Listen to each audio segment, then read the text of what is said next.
우리나라하고는 비교할 수가 없어요. 일본 영업이익 예상치 상위 100개 기업을 다 합쳐도 삼성전자 하나를 못 당하거든요. 새로운 걸 받아들이는 거를 거부하고 과거의 방식을 그대로 유지한다. 고령층이 늘어나면 늘어날수록 그 부담이 빠르게 가중이 되는 거죠. 숙련공들이 계속 은퇴해 나가는데 젊은 사람들은 그 일을 안 해요. 거기다가 도시 슬럼화, 빈집이 되면은 지방에 같은 경우에는 거기에 안 들어오죠. 지금 일본이 이렇게 되고 있어요. 여러분 안녕하세요. 오늘 경제 전문가 조현승 박사님 모셨습니다. 어서 오십시오. 네, 안녕하세요. 네, 산업연구원에서 오신 거죠? 네, 그렇습니다. 예, 오늘 그래서 일본 경제 이야기 또 중국 경제 이야기 이런 거 여쭤보려고 그러는데요. 좀 재밌게 저희한테 좀 들려주시면 고맙겠습니다. 네. 예, 우리 대한민국 지금 뭐 코스피 난리 났습니다. 8천 넘어가고 뭐 그냥 정말 대박인데요. 네. 이거 일본은 어떻습니까?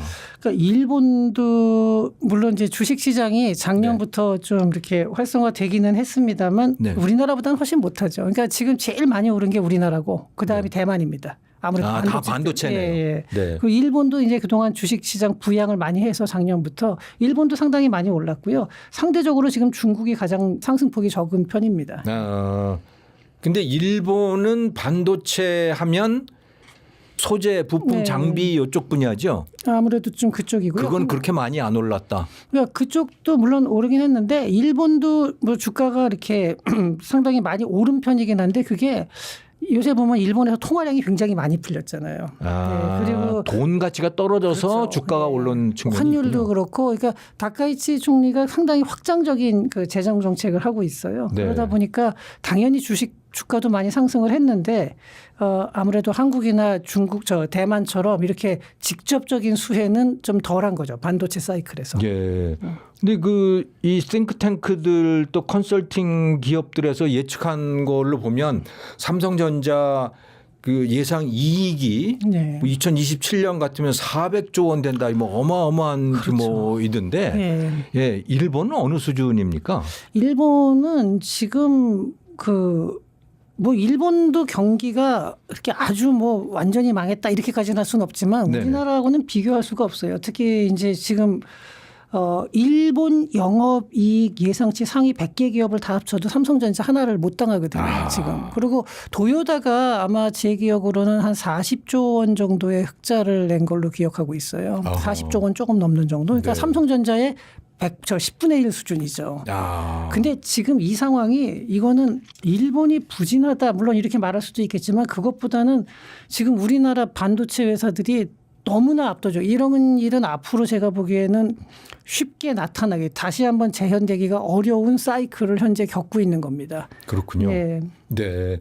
일본의 산업 구조는 그러면 한국하고 비교해 보면 어떻게 비교할 수가 있습니까? 일본은 지금 현재 무역 수지 자체는 뭐 적자도 나고 흑자도 나고 왔다 갔다 하는데 자본 수지에서 흑자가 많죠. 사실은 버블 경제 시절부터 해서 일본이 해외에다가 엄청나게 많은 투자를 해놨거든요. 그럼 자본 수지의 흑자라고 하는 거는 밖에서 그 투자해 놓은 거에 대한 수익을 거둬들인다는 얘기인가요? 예. 그런 것들이 굉장히 많고요. 그러니까 뭐 그게 해외 기업도 많고 해외 부동산도 많고 굉장히 다양합니다. 자기네 국내에 투자한 게 아니고 밖에다가 투자를 물론 이제 국내 투자도 많이 했겠지만 이제 그 당시에 90년대부터 해서 해외 투자가 워낙 상대적으로 많은 거죠. 다른 나라에 비해서는. 그리고 여전히 일본이 과거만큼은 못하다 하더라도 그렇다고 일본 제조업이 아예 없는 건 아니거든요. 역시 소부장이라고 불리우는 부품, 소재, 장비 이쪽에서는 여전히 강점을 가지고 있고 또 뭐 소니 같은 회사처럼 다각화해서 뭐 엔터테인먼트 쪽에서 돈을 벌기도 하고 그러니까 일본이 요즘에 보면은 우리나라 사람들이 이제 우리가 막 이렇게 추격을 해서 상당히 또 많은 부분은 일본을 추월한 부분도 있고 이렇다 보니까 일본이 크게 몰락한 것 같아 보이지만 실제로 이제 상대적으로는 우리나라에 비해서 우리나라가 성장한 거에 비해서 성장을 못하고 정체되어 있는 건 맞지만 그렇다고 해서 일본이 뭐 제조업이 완전히 없어진 건 아니거든요.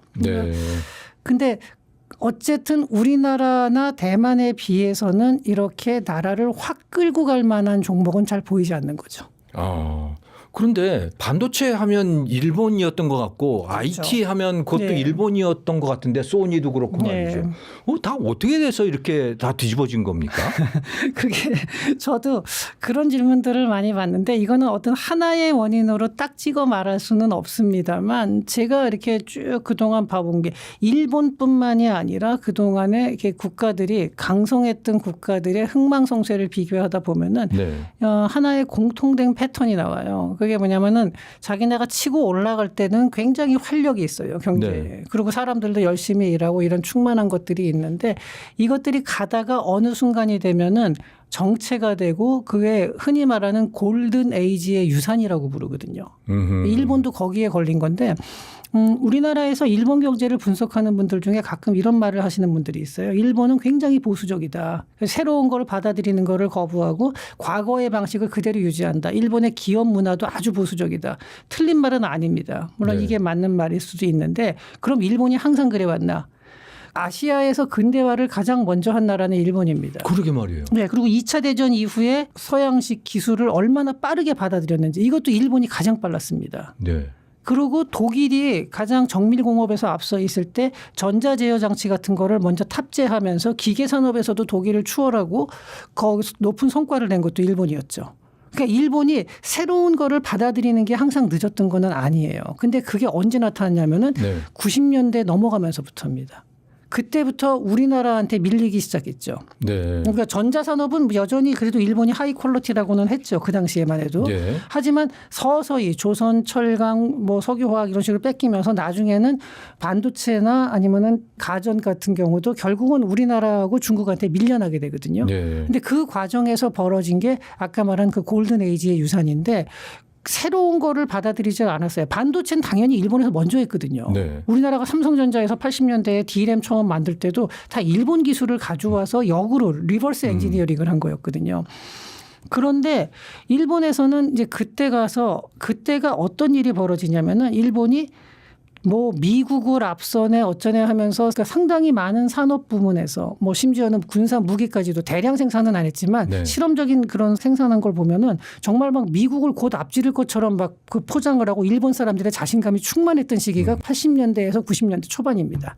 근데 그때 이제 물론 뭐 미국의 뭐 플라자 합의도 있고 여러 가지 그런 것들이 있었지만 그런 견제에도 불구하고 일본은 여전히 굉장히 높은 기술력을 유지했었는데 자기네들이 최고가 됐다라는 자부심을 느끼는 순간에 새로운 것을 받아들이는 동력이 떨어지는 거죠. 이게 바로 이제 골든 에이지의 유산에 빠진다 그러거든요. 아, 그게 역사적으로 계속 되풀이됩니까? 그렇죠. 이걸 이제 누가 얘기했냐면 조엘 모키르라고 작년에 노벨 경제학상을 받은 분이 있어요. 네. 뭐 요새 노벨 경제학상의 권위가 많이 떨어졌다고 하던데 근데 제가 보기에는 이 모키르 교수님 같은 경우는 정말 그 권위에 합당한 그런 연구를 해온 분입니다. 그분의 책이 번역된 게 있어요? 있습니다. 성장의 문화라는 책이 하나 있습니다. 성장의 문화. 네. 네. 거기에서도 그 도시 국가들 과거에 뭐 그 이탈리아의 뭐 베네치아라든지 뭐 피렌체 이런 국가들의 네. 성장과 쇠락 이런 것도 나오고 그다음에 영국은 어땠고 이게 쭉 나오는데 네덜란드가 그리고 분명히 굉장히 발달한 나라였고 돈도 가장 많고 기술도 가장 앞섰는데 산업혁명에선 뒤처집니다. 예. 그때까지 유럽에서 굉장히 가난한 지역으로 알려졌던 벨기에 그러니까 네덜란드 밑에 있었죠. 네네. 산업혁명은 오히려 벨기에에서 먼저 시작이 돼요. 어허. 네덜란드에서는 이제 계속해서 과거의 자기 스타일을 유지하면서 엄청난 금융 자본이 산업 투자로 이어지질 않아요. 이게 뭐냐면 과거에 하던 스타일만 계속 유지하는 거예요. 우리는 네. 이렇게 잘해왔어. 우리가 그동안 계속 이걸 잘해왔으니까 우리는 이 스타일을 고집하고 요 방식대로 가면 돼. 하지만 이미 패러다임이 바뀐 거였죠. 아, 일본- 돈 버는 방식이 바뀌었는데 그렇죠. 예. 옛날 방식을 그대로 자기들이 성공한 방식을 예. 그대로 밀고 가는군요. 예, 이게 바로 일본이 90년대에 일어난 일입니다. 아하. 그리고 기업 문화도 그렇고 그 전까지 보면은 일본이 오히려 혁신적인 면이 많았어요. 네. 유럽 국가에 비해서 네. 더 빠르게 움직이고 네. 그런데 이게 90년대에 넘어오면서는 정체가 되고 거기서 새로운 거를 받아들이는 속도가 굉장히 늦었고 네. 거기서 발빠르게 움직인 우리나라한테 덜미를 잡히게 된 거고 이제 추월을 당한 거죠. 예. 근데 이게 다른 나라들도 대부분 그런데 제가 그러니까 나라마다 조금씩 그 상황은 나타나는 현상은 다른데 네. 골든 에이지의 유산이라는 것 자체는 그게 하나의 일맥상통한 큰 주제가 됩니다. 근데 이탈리아의 도시국가들 베네치아 같은 경우도 네. 한창 전성기 때는 뛰어난 그 항해술과 조선 기술을 가지고서 굉장히 많은 지역을 점령을 하고 식민지화했거든요. 네. 그 뭐 한때는 비잔틴 제국의 한 거의 40% 이상을 베네치아가 소유를 했다 그럴 정도예요. 어허. 그랬는데 이게 세대가 지나다 보니까 사람들이 더 이상 힘든 항해를 안 하려 그래요. 지금도 배 타는 거 힘들거든요. 그 그렇죠. 당시에 배 타는 거는 뭐 잘못하면 목숨을 내놔야 돼요. 그러니까 돈 빌려주고 투자해서 돈 그렇죠. 벌고 그렇게 네. 하려고 하는 거겠죠. 그래서 무역을 해서 돈을 많이 번 사람들이 대부분 토지 귀족이나 선출직 정치인이 돼요. 그리고 그 다음에 배를 타는 사람은 누구냐? 거긴 장자 상속을 주로 하니까 상속을 못 받은 자식들이나 아니면 아예 서자들. 나중에는 그들도 안 하다 보면은 다른 식민지 특히 몰타 쪽에서 많이 오고 그다음에 심지어는 죄수들한테도 주고요. 네. 월급이 그래서 한 그때 굉장히 많이 올려주고 뭐 이게 한 10년 사이에 2배 이렇게 올려주고 하는데도 배 탈 사람이 없는 거예요. 반면에 그 당시에 이제 영국 쪽에서는 계약 방식을 여러 개 다르게 해가지고 뭐 그 험난한 바다에도 목숨 걸고서 배를 타러 나가는 사람들이 많이 있었거든요. 그 베네치아가 장악한 시장을 영국 사람들이 또 뛰어들어간 거군요. 영국은 나중에 들어오는데 물론 중간에 이제 다른 나라도 있죠. 그래서 네덜란드나 이 영국 이런 식으로 이 지중해 쪽에서 유럽 대륙 쪽으로 간 거죠. 다른 나라로 간데 이건 한번 잘 생각해 볼 필요가 있습니다. 물론 일본 사례하고는 조금 요거는 다르지만 큰 틀에서 보면은 자기네가 잘 살게 되면서 거기에 우리가 세계 최강이 된다라는 거 느끼는 순간에 안주하게 된다는 측면에서는 같은 거거든요. 그런데 지금 현재 우리나라 상황이 어떤지도 한번 생각을 해볼 필요가 있습니다. 그러니까 우리가 메모리 최고다. 그러면 위험한 거네요. 그러니까 최고다 하면서도 삼성전자와 SK하이닉스는 여전히 아주 공격적으로 투자를 하면서 어떤 기업가 정신이 살아있는 기업인 건 맞습니다만 사회 전반적으로 봤을 때 과연 우리 사회가 어떤지 지금 현재 아직까지 우리나라는 선진국에 들어오긴 했지만 세계 최강이 된 건 아니거든요. 그리고 몇몇 업종에서는 세계 최강인 업종들이 있습니다. 산업별로. 하지만 이제 그 상황에서 우리가 지금 현재 과거와 같은 활력을 계속 유지하고 있는 건지 아니면은 우리도 그렇게 계속 과거와 같이 기업가 정신이 있고 사회 전반적으로 이렇게 열심히 일하는 분위기 이런 것들이 살아있는지 한번 항상 그런 점은 반성을 해야 돼요. 우리도 국뽕에 좀 취하는 거 아니에요? 요즘 보면.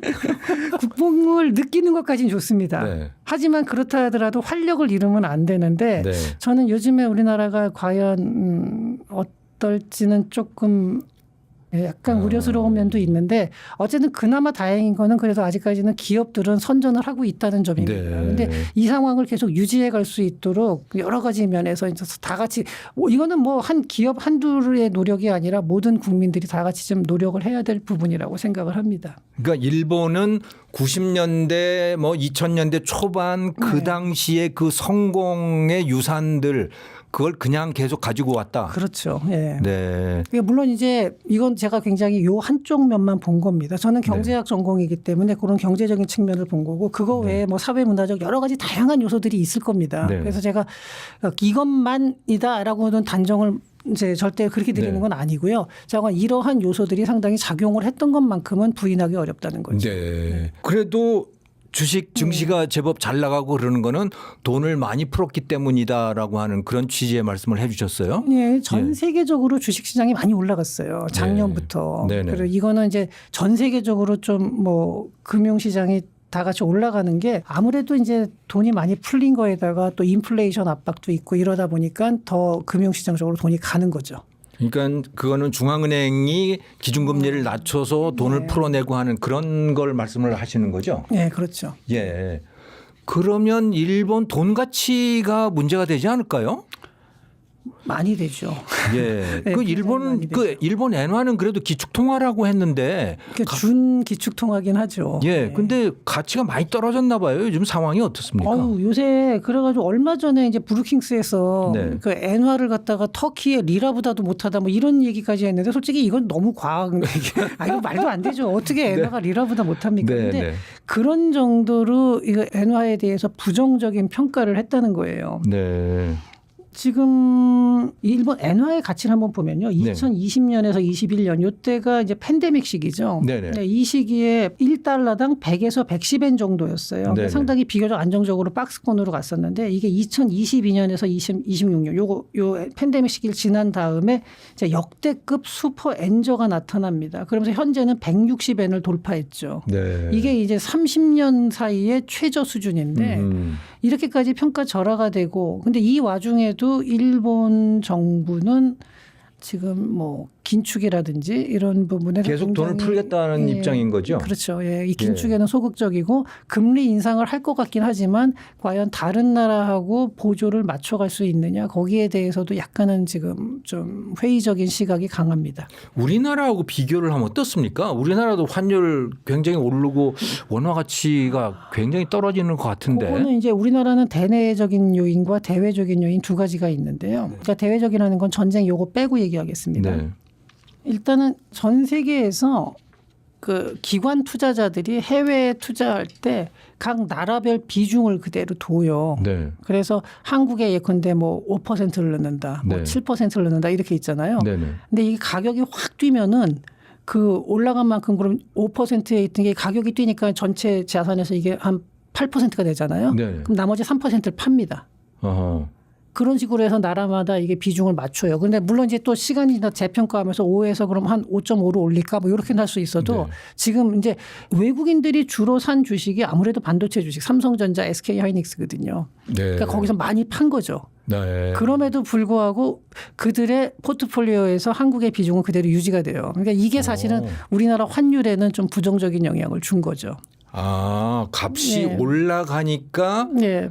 포트폴리오는 유지가 되는데 네. 어쨌든 매각은 한 거다. 그렇죠. 예, 네. 그게 이제 이것도 있는데 저는 이거는 단기적인 현상이고 보다 근본적으로는 우리나라가 작년에 OECD 주요국 중에서 통화량 M2 기준으로 했을 때 이 증가율이 가장 높다고 나왔거든요. 네. 그리고 그것뿐만이 아니라 지금 굉장히 확장적인 재정 정책을 쓰고 있죠. 네. 뭐 일본 못지않게 확장적인 재정 정책을 쓰고 있고 이런 것들이 근본적으로 한마디로 돈이 너무 많이 풀린 거죠. 네. 그러니까 원화의 공급이 너무 많아지니까 네. 이 균형 밸런스가 안 맞는데 금리 차이까지도 계속 유지가 돼요. 미국 네. 금리보다 우리나라 금리가 훨씬 낮은 상태고 네.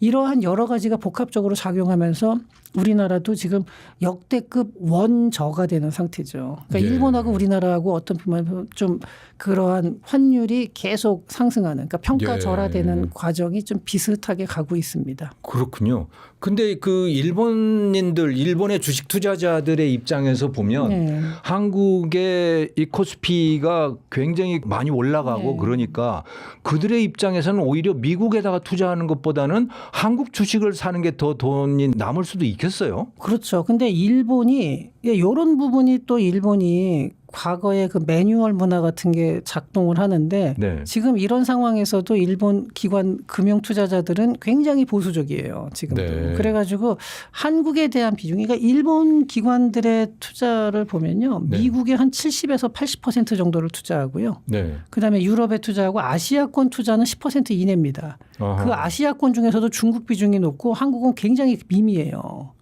근데 요새 한국 시장이 이렇게 뜨는데도 불구하고 관심은 조금씩 갔는데 한국 투자를 많이 안 하고 있고요. 일본의 개인들이 해외에 투자하는 경우는 더더욱 적습니다. 근데 그래서, 사실 예. 그 돈만 놓고 생각을 해보면 그렇죠. 네. 삼성전자나 SK 하이닉스나 TSMC 같은 데다가 투자를 하면 엄청나게 벌었을 것 같은데 그럼에도 불구하고 별로 관심이 없는 모양이네요. 그래서 저는 일본이 이렇게까지 경직되고 투자를 하는 데 있어서도 스텝이 느린 거. 그러니까 물론 네. 금융은 우리나라도 상당히 좀 둔하긴 합니다. 아무래도 예. 관치 금융이 많았는데 일본도 그 만만치 않거든요. 아, 관치금융 그렇죠. 전통이 꽤 네, 강하군요. 강하죠. 그러다 보니까 굉장히 보수적으로 움직이고 이런 면들 때문에 활발하게 이런 부분은 오히려 이게 아무래도 미국이 압도적이죠 사실 네. 금융 쪽에서는 이제 이렇게 그렇군요. 되고요. 예, 그런 좀 측면이 있습니다. 예. 네. 근데 일본은 인구도 줄어든다 그래요. 우리나라도 뭐 지방 소멸 걱정하고 뭐 이렇게 하는데 일본이 우리나라보다 이 인구 줄어드는 게 훨씬 먼저 시작이 됐었죠. 그렇죠. 예. 이들은 어떻게 거기에 대응을 해왔습니까? 대응을 잘 못 해왔습니다. 근데 아. 일단 제가 한번 요거는 설명을 드리겠는데요. 네. 65세 이상 인구를 고령층이라고 하죠. 네네. 그리고 이 65세 이상 인구가 20%를 넘어가면 초고령 사회가 됩니다. 그런데 65세 이상이라고 해서 다 같은 65세인지 한번 생각해 보면요. 그렇지가 않습니다. 제가 전기 고령층하고 후기 고령층으로 구분이 돼요. 그러니까 네. 75세를 넘어가면 후기 고령층이라고 부르거든요. 네. 근데 이걸 저는 전기 고령층인데. 네. 네, 저는 아직 고령층에는 안 들어가 있습니다만. 네. 근데 이 65세에서 75세 사이면요. 사실 말이 고령층이지 고령층이 아니에요. 젊어요. 누가 할아버지라고 부릅니까? 그런 사람들을. 저희 손자들이 할아버지라고 부릅니다.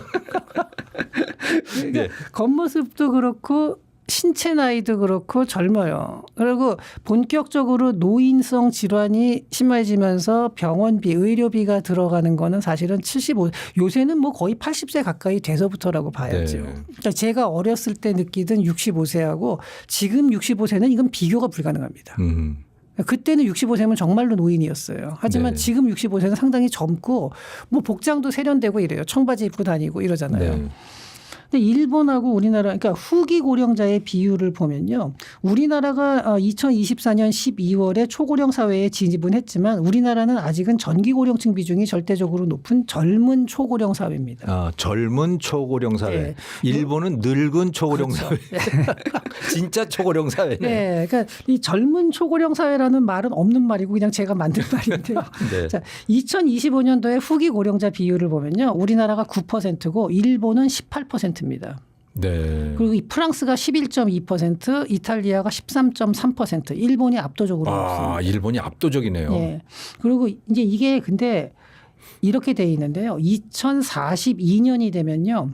우리나라가 후기 고령자가 20.7%로 일본을 추월합니다. 와. 이거를 한번 잘 보셔야 돼요. 일본이 이렇게 지금 그 고령자가 많아지면서 겪는 여러 가지 어려움 중에 하나가 재정의 지속 가능성이에요. 네. 고령자가 많아진다면 일단 연금하고 의료비가 많아지는데 네. 우리나라는 아직까지는 이게 부담이 작아요. 왜냐하면은 지금 연금을 타는 사람들은 연금이 89년도에 들어왔거든요. 네. 그러니까 지금 연금을 받는 사람들 중에 상당수는 30이나 40대에 들어가서 연금을 내기 시작했기 때문에 지금 받는 돈이 적어요. 하지만 앞으로 받을 사람들, 베이비 부모들이 65세가 돼서 연금을 받기 시작하면은 1인당 연금 수급액이 팍 늘어납니다. 어허. 받는 사람의 숫자도 늘어나고. 네. 그렇게 되니까 이제 연금 고갈에 대한 불안감이 큰 거고. 네. 거기에다가 의료비도 후기 고령층이 늘어나면 늘어날수록 그 부담이 빠르게 가중이 되는 거죠. 네. 이렇게 되면은 뭐 여러 가지 문제가 있습니다. 일단은 그 고령층이 많아지고 생산 가능 인구가 줄어들면은 숙련공이 줄어든다. 지금 일본에서 나타나는 것 중에는 일본의 베이비 붐 세대를 단카이 세대라고 부르거든요. 네. 단카이. 예, 네. 단카이라는 게 덩어리란 뜻이죠. 아, 그렇군요. 이게 이제 예, 그 소설 제목이에요. 단카이 세대라는 소설이 있는데 그 세대를 묘사한 소설인데 그 소설의 원작자도 사실은 원래 소설가가 아니라 일본의 경제산업성의 관료 출신입니다. 그렇군요. 네, 그 사람이 그 소설을 썼는데 소설 제목이군요. 네. 단카이라는 게. 근데 그게 이제 하나의 용어로 굳어진 거죠. 네. 네, 이건 단카이 세대라고 하는데 이 단카이 세대들이 일본에서 그러니까 말하자면은 고속 성장을 이끌면서 그 우리가 흔히 알고 있는 정말 하루에 12시간씩 일하고 2-3시간씩 출퇴근하면서 뼈 빠지게 일한 그 세대고 일본의 산업 성장을 이끈 아주 영광의 세대예요. 네네. 근데 이 세대가 빠져나간 다음에 단카이 세대의 자식 세대, 단카이 주니어 세대가 들어오면서 세대 갈등이 엄청나게 심합니다. 네. 그러니까 단카이 세대 입장에서 보면 단카이 주니어 세대가 한심한 거예요. 너무나 나약하고. 어허. 일도 옛날처럼 우리는 시키면은 밤새서 일했는데 얘들은 일도 안 하겠다고 그러고. 일본도 자식 키울 때 오냐오냐 하고 키우고 그랬어요? 그게 우리나라보다는 좀 덜했지만 그런 면이 조금은 있고 또 하나는 일본의 교육 제도가 유토리 교육 그래가지고 나중에 70년대 80년대 넘어오면서 유토리 교육. 예, 그러니까 공부 너무 많이 시키지 말자. 네. 뭐 이런 식으로 하면서 학교가 굉장히 좀 자유로워지고 공부 우리나라 양도 지금 줄어요. 그런데요. 네. 네. 그러고 났으니까 위에서 봤을 때 나중에 이 사람들이 대학을 졸업하고 들어왔을 때 학력이 너무 떨어진다. 과거에 비해서. 애들이 사실 뭘 배우고 온 거냐 이런 말이 일본에서 나옵니다. 네. 우리나라보다 조금 앞서서 나타난 현상이죠. 네. 그러면서 이제 단카이 세대와 단카이 주니어 세대의 갈등이 심해지면서 이 젊은 세대 쪽에서는 단카이 몬스터라고 불러요. 네. 저 사람들은 고속 성장의 열매를 다 따먹어 놓고서 연금까지 다 받아가면서 우리들의 등골을 뽑아먹는다. 어허. 근데 이 단카이 세대 입장은 실제로 그래요. 자산도 지금은 일본은 고령층이 많이 가지고 있거든요. 네. 소득도 높고 그러면서 연금도 많이 받아요. 네. 그러니까 이 밑에 세대는 불만이 많은데 단카이 세대는 니네가 그럼 우리처럼 일했냐 하는 거예요. 이 갈등이 엄청납니다. 네. 근데 이거 우리나라에서 벌어질 가능성이 굉장히 높은 갈등이에요. 아, 그렇겠네요. 예, 이렇게 되는데 그렇게 되니까 이제 아까 말한 재정 문제가 하나 발생하고 또 하나는 일본이 소부장이 강하다 그랬잖아요. 네네. 일본에 보면 작은 기업들이나 이런 데서 보면은 정말 숙련공들이 많은데 이 숙련공들이 계속 은퇴해 나가는데 젊은 사람들은 그 일을 안 해요. 아하. 네. 이거 우리나라에서도 나타나고 있죠. 그렇죠. 조선소 같은데 다 외국인 노동자고 네. 그렇죠. 가보면 상당히 월급은 많은데 물론 작업 환경이 썩 좋지는 않을 네. 수도 있어요. 하지만 그렇게 해도 잘 안 갑니다. 서울에서 좀 벗어나면 또 안 가려고 그러고. 네. 근데 일본에서는 이게 우리나라보다 훨씬 먼저 시작이 됐죠. 네. 그러니까 이게 숙련공 부족 문제, 거기다가 도시 슬럼화. 그러니까 네. 일본은 요거는 우리나라는 그나마 일본보다 좀 덜할 것 같은데 우리나라는 아파트 중심이잖아요. 네네. 집이 한두 채 비어도 그냥 관리가 돼요. 네. 근데 일본은 주택이 많아요. 근데 아하. 거기에 누가 이제 뭐 돌아가셔서 빈집이 되면은 지방에 같은 경우에는 거기에 안 들어오죠. 그냥 폐가가 되겠군요. 폐가 되죠. 그러면은 도시가 슬럼화되고 거기에가 범죄자들이 거기 가서 살게 되고 도시 중간중간에 폐가가 여러 개가 이렇게 있다고 생각해 보시면요. 그걸 어떤지 도시 흉흉하겠네요. 예. 그러니까 지금 일본이 이렇게 되고 있어요. 네. 그래서 이러한 여러 가지 문제가 있어요. 근데 우리나라가 과연 일본을 보면서 우리나라 어떤지 한번 되돌아봐야 됩니다. 저는 그래서 아까 그 골든 에이지의 유산도 그렇고 네. 지금 이 고령화 문제도 그렇고 일본을 보면서 우리가 저거를 반면교사 삼아서 빨리빨리 대비를 해야 되는데 네. 과연 잘 원활하게 되느냐. 그게 어때요? 지금 우리도 보면 지방에서 어떤 네. 군이나 뭐 이런 데서 야, 돈 줄 테니까 우리 군에 와서 아이 낳아라 뭐 이런 것도 있고 그러던데 그런 건 어떻게 보세요? 일본은 어떻게 처리했습니까? 그런 거? 일본에서도 그런 것들이 효과가 없다라는 거 서로 경쟁을 해봤자 옆에 있는 군 그럼 이쪽에서 오면은 원래 있던 군은 그러니까요. 더 줄어드는 거고 그건 의미가 네. 없어요. 그냥 네. 그냥 돈만 그냥 낭비되는 거예요. 네. 그렇게 되니까 그러면서 돈 주는 거 서로 경쟁만 하면은 재원만 더 떨어지는 네. 거니까요. 이거는 정말 의미 없는 행동이고요. 그나마 우리가 일본보다 조금 나은 거는 이민자를 받아들인다는 거거든요. 네. 일본은 워낙 폐쇄적이어서 이민자도 잘 안 받아들였는데 근데 이민자를 받아들이는 건 양날의 검이긴 합니다. 요거는 어떤 게 있냐면은 이민자를 받아들여서 당장에 줄어드는 속도를 조금은 늦출 수 있고 네. 그 지방 소멸을 약간은 늦출 수는 있는데 이 사람들이 만약에 하나의 집단으로 형성이 될 경우에 처음에 이민자 들어온 사람들은 별로 큰 불만이 없어요. 유럽에서도 난민들을 보면은 난민 1세대는 아무리 힘들어도 만족해요. 왜냐하면 자기 난민 캠프보다 훨씬 좋거든요. 난민 2세대는요. 안 그렇죠. 난민 2세대는 나도 이 나라 사람인데 왜 나는 2등 시민이야. 왜냐하면 난민들끼리 모여 사는 데가 일정해요. 네. 아무래도 도시 외곽에 몰려 살게 되는데 그 집값 싼데 당연히 인프라 안 좋죠. 거기 있으니까 그러니까 스웨덴 같은 데서 난민 그렇게 무리하게 받았다가 그렇군요. 이게 깽단이 나오고 하는 게 대부분 프랑스에서도 뭐 그렇게 되죠. 그 이슬람 사람들 예. 큰 문제던데. 그래서 우리나라도 이민자를 받는 건 좋은데 이민자를 받았을 때 사회에 흡수하려는 거 있죠. 그 통합 네. 노력은 지금도 물론 뭐 하고 있고요. 한데 이것도 굉장히 더 신중하게 잘해야 됩니다. 이 부분. 그러니까 그렇군요. 잘 섞일 수 있게 해야 되고요.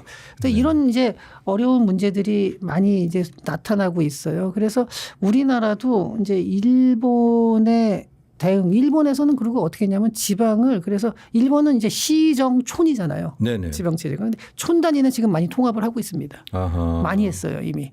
왜냐하면 그 얼마 살지도 않는 데다가 도로 뚫고 그거 유지하고 거기다 관공서 다 집어넣고 이 비용뿐만이 아니라 그 환경에도 굉장히 나쁘고 이게 굉장히 여러 가지로 안 좋거든요. 네네. 근데 우리나라도 아마 얼마 안 가면은 강제로 리단위는 좀 통합이 되는 게 나타나지 않을까. 물론 제가 이렇게 말하면 여기에 대해서 굉장히 거부감을 갖는 분들도 많을 겁니다. 기득권을 갖고 계신 분들도 그렇죠. 계셔서. 네. 뿐만 아니라 도시에 사는 분들도 아이 그런 식으로 그럼 시골을 버리라는 거냐. 근데 한번 잘 생각해 보면요. 우리나라가 과거에 인구 밀도가 너무 높았기 때문에 전국에 이렇게 사람들이 많이 흩어져 살았던 거지 전 세계 어디 가도 시골까지 사람들이 다 이렇게 빽빽하게 사는 나라는 없습니다. 아. 근데 이건 한번 잘 생각해 보시고요. 인구가 줄어드는 와중에서 그러면은 과거처럼 전체를 쫙 흩뿌려 놓고 살 수가 있느냐. 이건 현실적으로 불가능합니다. 그러니까 그렇군요. 우리도 한번 이런 거는 그러니까 감정을 떠나서 철저하게 냉정하게 한번 현실적인 대안을 강구해 봐야 될 걸로 생각이 됩니다. 그 소위 스마트 다운사이징이라고 하는 게 그런 예, 개념인가요? 그렇죠. 예. 네. 좀 냉정하게 판단을 하자. 예. 네. 자, 일본 경제 이야기는 거기까지 하고요. 이제 중국 경제로 넘어가 볼까요? 중국 경제, 중국 내수가 요즘에 굉장히 안 좋은가 봐요. 중국 경제 상황을 어떻게 보고 계세요? 지금 뭐 전 세계가 모두 어려운 상황이긴 한데 중국 내수에 대해서는 특히 더 부정적인 얘기들이 많이 들리고 있죠. 예. 근데 문제라기보다도 이게 다른 나라하고 좀 차이점이 이 중국 공산당은 그런 민생 문제에 상당히 둔감합니다. 그러니까 네. 전혀 신경을 안 쓰진 않죠. 당연히 네. 신경을 쓰는데 네. 다른 나라에 비해서는 상대적으로 굉장히 둔감한 편입니다. 선거를 안 하기 때문에. 그럼 뭐에 그 사람들은 치중을 합니까? 국가 위상에 더 큰 국가 위상. 비중을 두고 있죠. 그래서 이 중국에 대해서 이제 여러 가지 얘기를 하는데 중국 지도부에 대해서 네. 여러 그 얘기가 나오는데 중국에서 그런 거래요. 중국 자체 내에서 발간한 그 책도 있어요. 중국 특색 사회주의 뭐 이런 책도 있고 네. 그다음에 또 서방에서 중국 지도부에 대해서 바라보고 쓴 글도 있고 여러 가지를 제가 종합을 해서 본 결과 이건 공통적으로 나오는데 어떤 시장 제한 그리고 개인의 자유의 제한 그리고 개인의 각각의 약간의 희생을 통한 공동의 이익 그걸 통해서 국가 전체의 위상을 드높이고 그거를 이제 중국 쪽에서는 뭐라고 하냐면 그걸 가지고서 우리가 강대국의 책임감으로 세계 평화에 기여하겠다 뭐 이렇게 얘기를 하는데 뭐 그거는 이제 그렇지 않을지는 뭐 그게 구체적으로 뭘 뜻하는 겁니까? 달나라의 달 착륙하고 이런 건가요? 그것보다도 그러니까 전략가 소비재나 이런 걸 통해서 내수를 이제 진작을 해서 사람들의 삶의 질을 높이고 이런 것보다도 약간씩 다 희생을 한 다음에 국가의 전략적 산업 네. 그리고 군사력 네. 그다음에 국제 정치에서의 위상 네. 이런 거를 갖다가 높인다는 거예요. 예. 그래서 중국에서 보면은 그 1대1로 사업이 적자가 많이 나오고 그러니까 돈이 많이 들어가는 사업인데도 포기를 못 하는 게 반서방 동맹의 맹주가 되기 위한 노력이에요. 이게 국제적 위상인 거죠. 그리고 네. 실제로 중국이 과거에 비해서 국제적인 위상이 높아진 거는 분명합니다. 그러니까 산업뿐만이 아니라 전략산업 몇몇 전략산업에서는 지금 추격자로서는 굉장히 큰 성공을 했죠. 네. 그러니까 선도하는 기업이나 그러니까 어떤 선도하는 산업이나 선도하는 기술은 없어요. 그러니까 브레이크스루를 갖다가 딱 터트리는 거는 아직까지는 잘 안 나오고 있죠. 네. 하지만 추격자로서는 굉장히 큰 성공을 그동안 거두어 오긴 했습니다. 그러면서 중국에서는 이제 미국하고의 경쟁을 통해서 체제 경쟁을 통해서 중국이 서방을 압도하는 글로벌 원이 되겠다라는 게 중국의 목표거든요. 그렇군요. 네. 그렇군요. 그런데 사실은 이게 이제 피크 차이나론이 나오게 된 게 바로 이 배경인데 2010년대 후반에 2018년으로 제가 기억하는데 IMF에서는 2030년이 되면은 중국의 GDP가 미국을 추월할 거라고 전망을 했었어요. 예. 그랬었죠. 예. 그랬었는데 IMF에서 얼마 전에 나온 거 보니까 결과가 나오는데 2020년대에 들어서 미국과의 GDP 격차가 벌어지고 있습니다. 오히려. 예. 지금 네. 중국 GDP가 미국 GDP의 한 70% 되나요? 그 밑으로 떨어진 걸로 알고 있습니다. 70% 밑으로 떨어졌습니까? 그리고 몇몇 산업에서 뭐 예컨대 AI 같은 경우나 아니면 로봇 이런 데서 보면은 상당한 성과를 냈죠. 네. 그리고 아직 상용화 단계는 아니지만 양자 컴퓨터에서도 기술이 굉장히 뛰어나다고 그렇습니다. 네. 근데 그럼에도 불구하고 아직 그러면은 GDP뿐만이 아니라 중국은 그런 거 다른 1인당 GDP 이런 거 국민의 삶의 질 이런 걸 떠나가지고 네. 정부에서 쫙 돈을 모아서 몇몇 산업에 투자를 해요. 네. 그럼에도 불구하고 미국을 앞선 게 뭐가 나왔냐 하는 거죠. 군사력에서도 그렇고 네. 이번에 중국하고 물론 미국하고 직접 전쟁을 한 건 아니지만 대리전 비슷하게 중국의 시스템을 가지고 있었던 베네수엘라와 이란의 방공망이 미국에 어떻게 뚫렸는지를 한번 보시죠. 네. 그러니까 좀 황당하더라고요. 네, 마두로 대통령은 이 화웨이4는 미국에서 절대 해킹 못한다. 다 했거든요. 네. 그다음에 이란의 방공망도 정말 여지없이 뚫렸어요. 뭐 미국 비행기 몇 대 떨어졌다. 전쟁을 그렇게 하는데 그럼 한 대도 안 떨어지는 경우가 어디 있습니까? 네. 근데 그동안에 그렇게 뚫려오는 거를 보면요. 이번에 그래도 시진핑 주석도 그 중국 과학원하고 거의 중국 과학 쪽에 그러니까 군사 무기 쪽을 다루는 그 과학원 제가 이름을 지금 정확히 네네. 잊어버렸는데 그쪽에 있는 원사 3명이 갑자기 홈페이지에서 사라졌어요. 근데 원사가 뭐냐면은 명예 종신직이에요. 그러니까 중국에서는 아주 최고의 명예로 치는 엔지니어입니다. 군사과학에서. 그래서 중국 최초의 스텔스기를 만든 사람도 있고요. 네네. 그다음에 중국의 레이더망이나 이런 거를 총괄하는 기술자도 있었고 이런 네. 사람들이 3명이 갑자기 올해 들어 전쟁 이후에 사라졌어요. 홈페이지에서.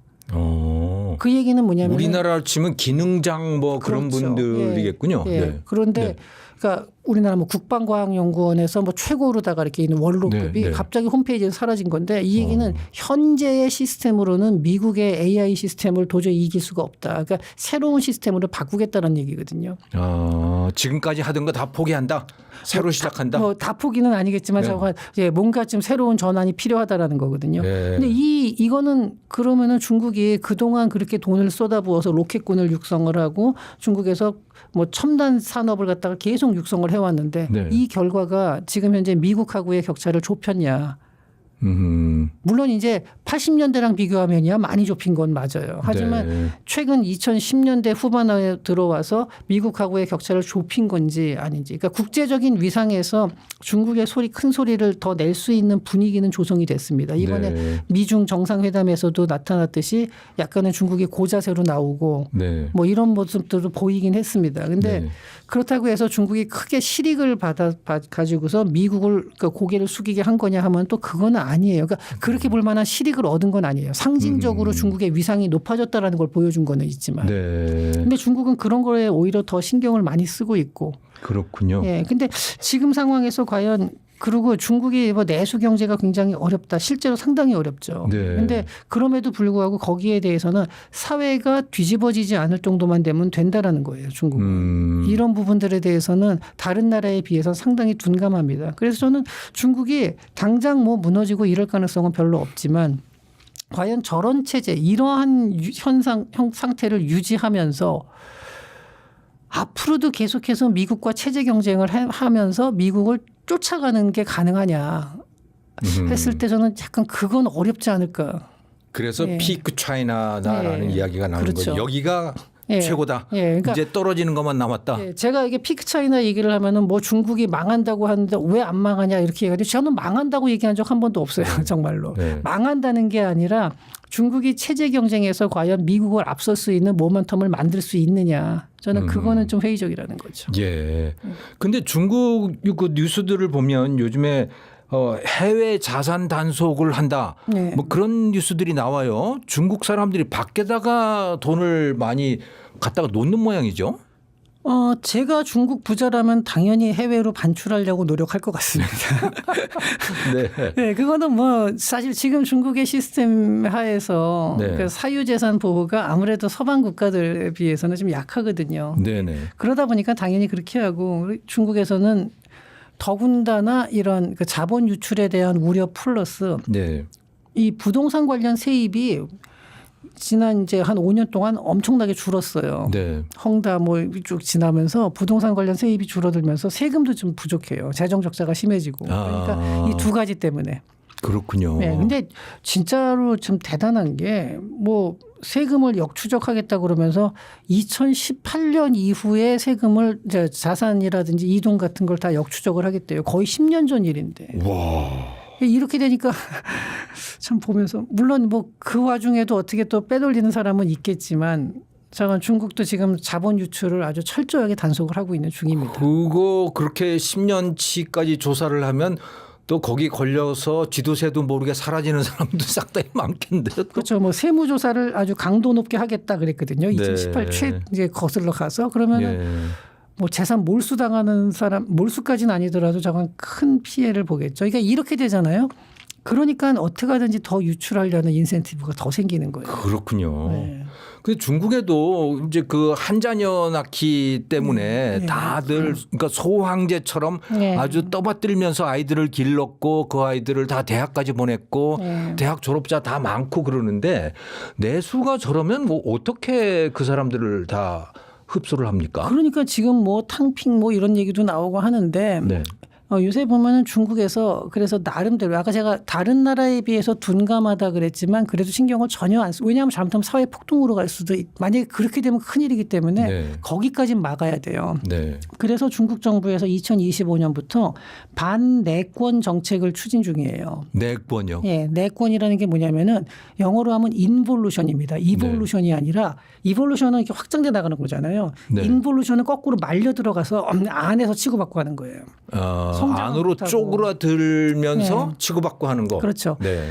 그러니까 이게 내권식 경쟁이라는 게 어떻게 정의를 하자면은 기업들이 가격 인하와 물량 확대에만 집중하면서 수익성이 악화되고 기술 혁신이 저하되는 현상입니다. 네. 그러니까 산업 전반의 질적 발전이 정체가 되고 정체로 이어지는 악순환을 의미하는데 한마디로 구조적 과잉이 초래된다는 건데 이 네.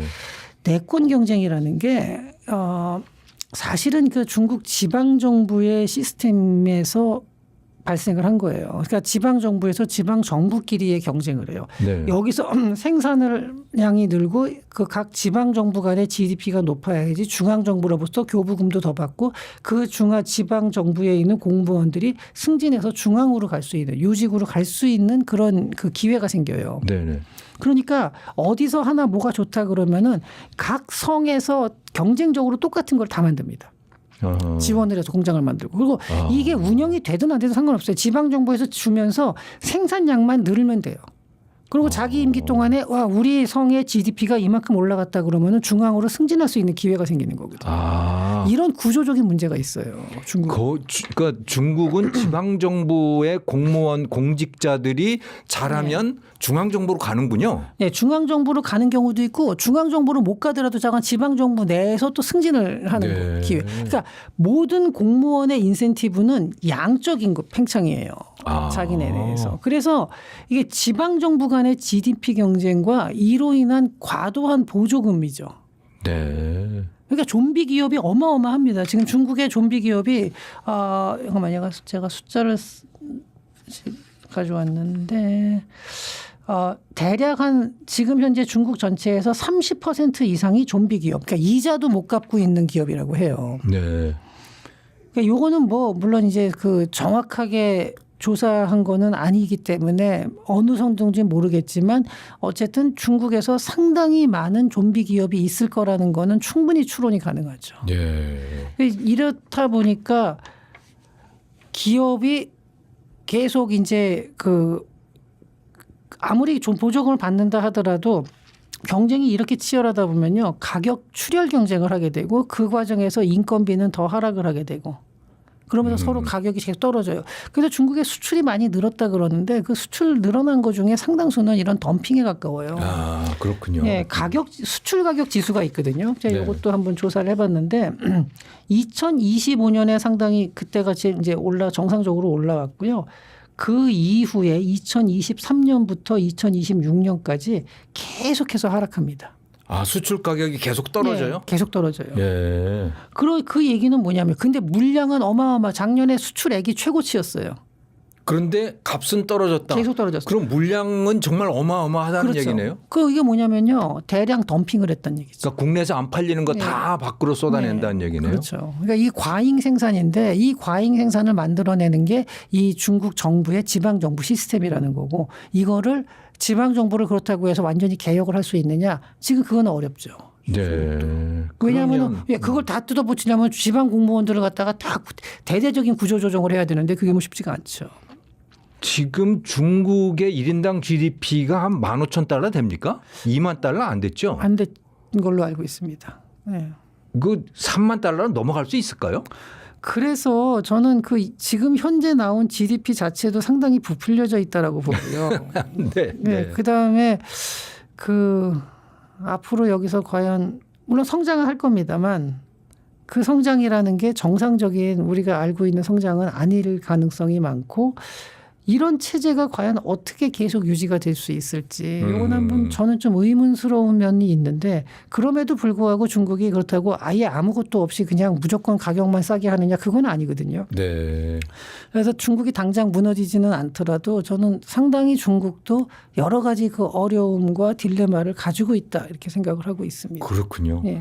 거기에 비춰보면 우리나라가 그 1997년 8년 1만 달러 수준에서 지금 3만 5천 달러까지 온 건 정말 기적 같은 일이에요. 사실 그 중진국 함정을 벗어난 나라가 우리나라 외에는 저는 그러니까 대만하고 우리나라 정도 외에는 없는 게 아닌가 싶은데요. 예. 자, 이번에는 이제 전기차 이야기, 산업 이야기를 여쭤보겠습니다. 중국의 전기차 브랜드가 100개가 넘는다 그러는데 이게 상상이 안 돼요. 뭐 어떻습니까? 전기차 산업 지금 상황이. 지금 현재 중국의 전기차는 구조조정이 크게 일어날 겁니다. 이것도 각 성마다 보조금으로 만든 기업들이 많거든요. 네. 이게 상당히 많이 이제 구조조정이 될 건데 그래도 이제 큰 기업들 뭐 BYD나 지리 뭐 체리 이런 자동차들은 그래 살아남을 걸로 보여서 대여섯 개 정도는 그래도 살아남지 않을까. 지금 몇 개예요? 지금 저도 모르겠어요. 나오는 데마다 숫자가 달라서 제가 100개가 넘는 건 확실한 것 같습니다만 100개는 넘는다. 100에서 130 사이를 왔다 갔다 하는데 사실 그리고 자동차 회사라고 하는데 실제 생산을 하나도 못하는 회사들도 많이 있다 그래요. 아, 이름만 있어요? 네, 보조금만 받고. 네. 그런 데가 있어서 이제 그런 거는 다 무시를 하고 이게 상당히 많이 흡수가 돼서 나머지로 구조조정이 되면은 중국 자동차 회사도 지금 같은 수익성 악화를 조금은 벗어날 수 있지 않냐 뭐 이런 얘기들도 하는데 네. 뭐 그건 좀 더 지켜봐야겠습니다. 그러려면 수많은 자동차 기존 기업들이 망해야 되는 거군요. 그렇죠. 문을 닫아야 되는 지금은 거군요. 완전히 과잉 생산인데 지금 제가 중국 자동차 제조협회에서 지난 4월에 나온 통계에 의하면은 중국에서는 이제 전기차를 신에너지차라고도 하거든요. 네. 수출된 신에너지차가 총 43만 대. 근데 이게 중국 내에서 판매가 91만 대니까요. 이 합쳐보면은 대략 한 3분의 1 정도는 수출이 된다는 얘기예요. 네, 판매량 중에서.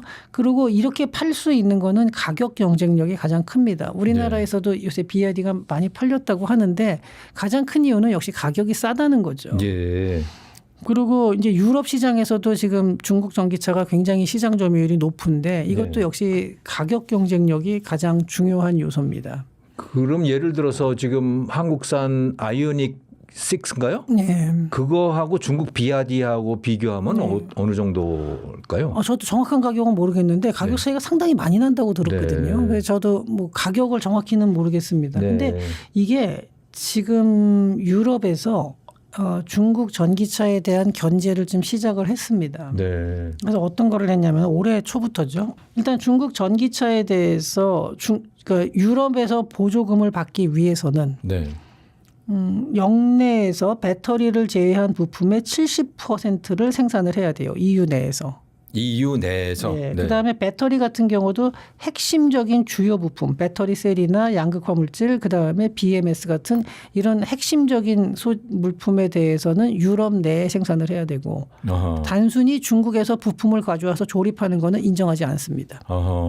이렇게 되면은 중국 전기차로서는 좀 타격이 있죠, 아무래도. 예. 그리고 여기보다 더 큰 문제가 뭐냐면은 지금 요거는 조금 더 지켜봐야 되는데 중국 전기차가 이게 배터리가 LFP 방식이잖아요. 네네. 우리나라는 전고체고요. 네. 이렇게 될 때 지금 당장의 성능에서는 LFP 방식으로 굉장히 높게 쫓아온 건 맞아요. 네.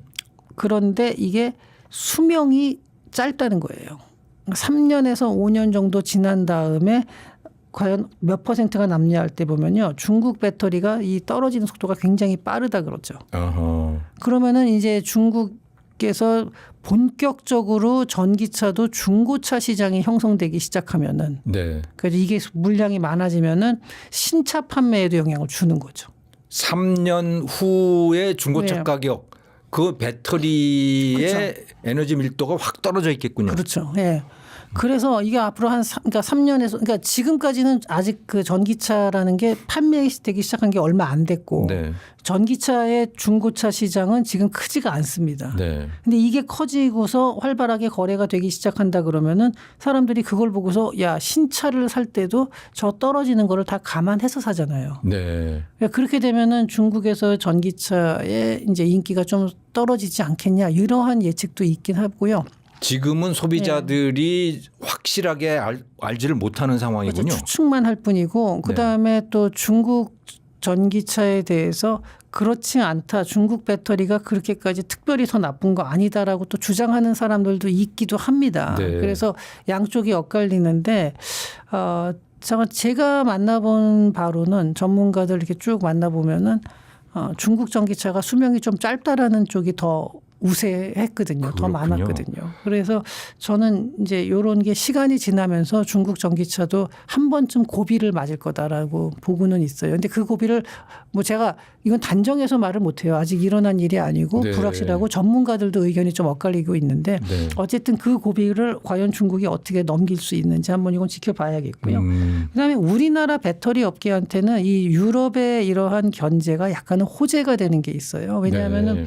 지금 LG 엔솔 같은 경우는 폴란드에 공장이 크게 있고 네. 그다음에 삼성 SDI하고 SK온 같은 경우도 헝가리에 공장이 있거든요. 아. 그러다 보니까 일단 현지 생산을 하고 있기 때문에 이런 면에서는 아까 그 원산지 규정을 따지고 들어갈 때 우리나라 차들이 좀 유리해지는 거죠. 그거는 EU산 배터리, EU산 그렇죠. 전기차가 되겠군요. 거기서 만드는 예, 거는. 네. 그렇죠. 그래서 그런 측면에서 봤을 때 중국 전기차 브랜드가 하고의 경쟁에서는 우리나라 전기차 브랜드가 조금 더 이제 유리한 점을 잡을 수가 있게 되는 거죠.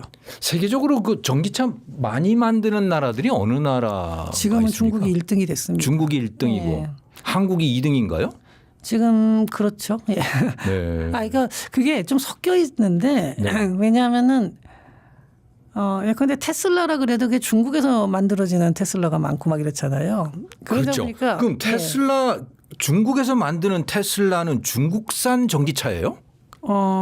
그렇게 될 거예요. 네. 그러면 우리나라에서 좀 돌아다니는 테슬라도 메이드 인 차이나라는 얘기인가요? 차이나가 좀 섞여 있는 걸로 알고 있습니다. 네.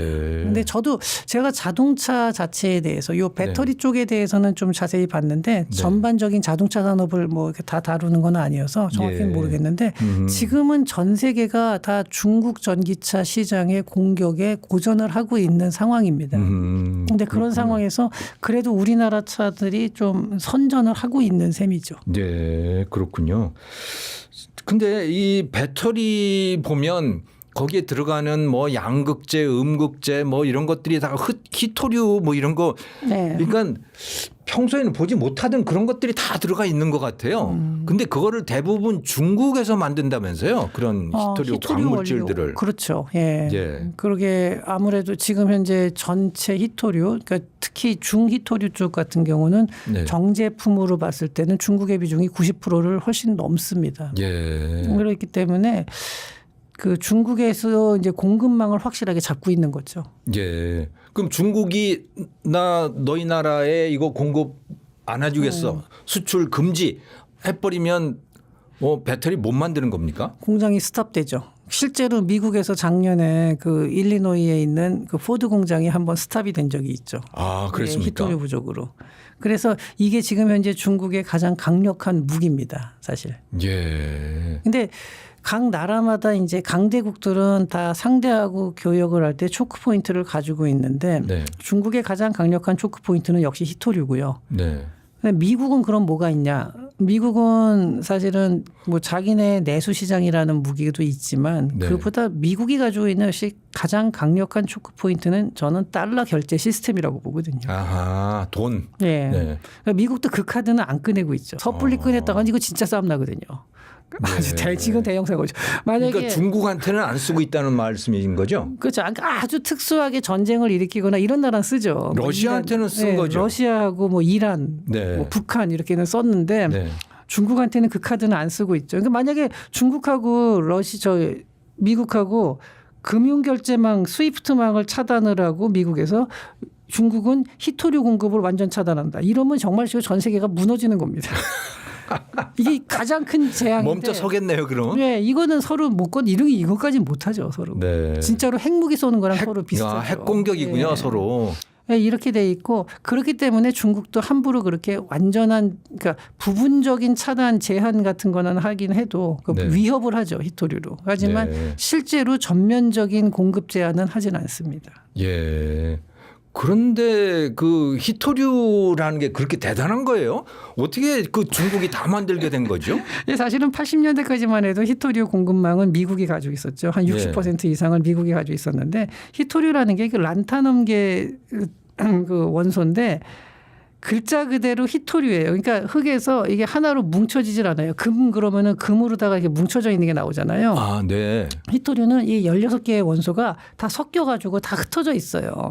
그래서 그걸 통째로 캐가지고 거기서 정제를 해야 되거든요. 근데 그 과정에서 걸러내야 되는 거군요. 그래서 상당히 많은 부분이 거기에 또 우라늄이나 뭐 토륨 같은 방사성 물질도 섞여 있고 그러고 네. 그리고 이거를 정제하는 과정에서 산성 물질이 잔뜩 들어가고 산성 물질을 들어간 다음에 나중에 또 중화시키려고 알칼리성이 막 이것도 그러니까 아이고. 공해가 어마어마합니다 지금. 아하. 그렇기 때문에 미국에서도 히토류를 처음에 하다가 이제 포기를 하고 중국에서 싸게 해주니까 그래 그때는 이제 2000년대 들어오고 90년대 후반부터죠. 그래서 2000년대 들어올 때 세계의 글로벌 공급망이 하나로 거의 통합이 되다시피 했고 중국에서 그 더티한 잡을 맡아준 거예요. 고마운 일이었네요. 그렇죠. 값싸게 할 수. 그러니까 네. 기술적으로는 그때도 뭐 미국이나 벨기에에서도 하고 있었고 그래요. 근데 네. 굉장히 큰 그 중히토류 공장이 있었거든요. 네. 벨기에에.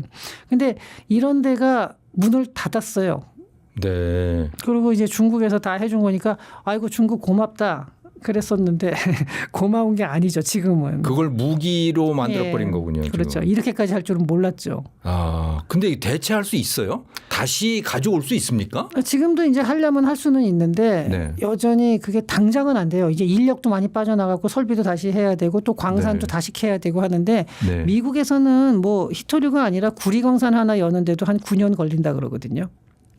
환경 때문에 그렇습니까? 네, 여러 가지 뭐 토지 허가국에 제출해야 되는 서류가 40몇 개가 되고 뭐 공청회하고 뭐 난리를 쳐요. 근데 지금은 분위기가 바뀌었어요. 네. 이게 한 3년 안에 될 거라는 얘기까지 나오네요. 물론 이제 진짜 3년 안에 될지는 모르겠지만 요즘 분위기라면은 트럼프 행정부에서 하는 방식 그리고 민주당으로 바뀐다 하더라도 이거는 아마 그 미국 행정 부분에서는 이 네. 절차를 대폭 축소해서 3, 4년 안에 광산 재개가 가능하다 이렇게 얘기를 하고 있고요. 네. 실제로 그래서 이제 뭐 몇몇 회사들이 지금 하고 있습니다. 대표적으로 미국의 히토류 기업인 MP 머트리얼즈에 이번에 미국 국방부가 4억 달러를 투자했거든요. 국방부가 직접 투자했어요, 정부가? 국방부가 직접 네. 투자했습니다. 그래서 여기서 이제 나오고 그다음에 벨기에의 화학회사 그 솔베이라는 데가 있는데 여기서 네. 히토류 공장을 예전에는 닫았었어요. 중국 때문에. 근데 네. 작년 4월에 여기서 네오디움하고 프라세오디움 생산을 시작을 했습니다. 어허. 이미 생산을 시작을 한 상태예요. 그렇군요. 그다음에 호주의 그 리나스 레이어스에서는 2025년 작년에 말레이시아에서 디스프로슘하고 털뷴물 이제 생산하기 이거는 대량 생산이 들어갔어요. 그래가지고 탈중국 중히토류 대량 생산으로는 처음입니다. 이게. 어느 정도는 그러니까 중국의 독점이 완화되고 있긴 한 거군요. 하지만 여전히 뭐 중국의 그 힘은 막강합니다. 히토류에서. 네. 그리고 이게 중국 과학원에서는 이게 작년에 나온 보고서에서는 2035년쯤 되면은 중국의 그 장악력이 30% 이하로 떨어질 거다 이렇게 얘기를 하는데 30% 이하. 예. 근데 이대로 될지는 모르겠어요. 저거는 근데 된다 하더라도 적어도 2, 3년 동안은 중국의 압도적인 지위는 유지될 거다 이렇게 보고 있습니다. 그리고 다른 나라들이 그걸 생산하려면 공해 환경 오염을 각오해야 되는 거군요. 아, 그렇죠. 그게 참 힘들죠. 예, 네. 그런 게 힘들고 요새 그래서 도시광산도 과거에 비해서는 공해 물질을 훨씬 덜 배출하는 공법들이 나오고 있어요. 네. 두 가지 크게 플래시줄 히팅하고 그 다음에 하나가 피닉스 테일링스 이런 공법들이 있는데 뭐 이거 자세한 거는 제가 기술적인 거는 예, 제가 설명 예. 안 드리겠습니다. 근데 아, 과거에 비해서는 그 전기도 훨씬 덜 쓰고 공해도 훨씬 덜 사용하는 그래서 수익성도 훨씬 더 좋아지는 그런 그 도시광산도 많이 나오고는 있습니다만 최소한 2, 3년 이상은 중국의 이런 절대적인 파워는 유지될 거고 앞으로 5년 이상까지 아마 갈 가능성이 높죠. 근데 그걸 넘어서게 되면은 그때는 얘기가 다릅니다. 그렇군요. 예. 포스코도 여기에 투자를 투자 많이 많이 하나 봐요? 예, 많이 했죠. 예. 그리고 그게 장기적인 차원에서 투자를 하고 있고요. 그러니까 네. 중국 입장에서는 당분간은 아무리 지금 뭐 준비한다 그래도 금방은 못 쫓아와 이건 알지만 근데 나의 초크 포인트는 시간 제한이 있는 거예요. 아, 이게 길어야 10년이고 그 안에 뭘 해야겠네요, 중국은. 그렇죠. 예. 짧으면 5년이 될 수도 있다라는 거죠. 네. 그런데 미국의 금융 결제망은 그렇지가 않고 그다음 한국의 반도체, 그러니까 미국의 그 우주 항공 기술, 뭐 AI 기술 네. 이거는 타임 리밋이 없다는 거예요. 아, 이게 하긴 AI 같은 거는 예. 더욱 계속해서 더 그렇죠. 가속적으로 예. 발전할 수 있으니까. 그러니까 중국에서 뭐 딥시크라는 높은 성과를 냈다고는 하지만 그렇다고 해서 팔란티어 같은 기업이 나왔냐 중국에서 그게 아니거든요.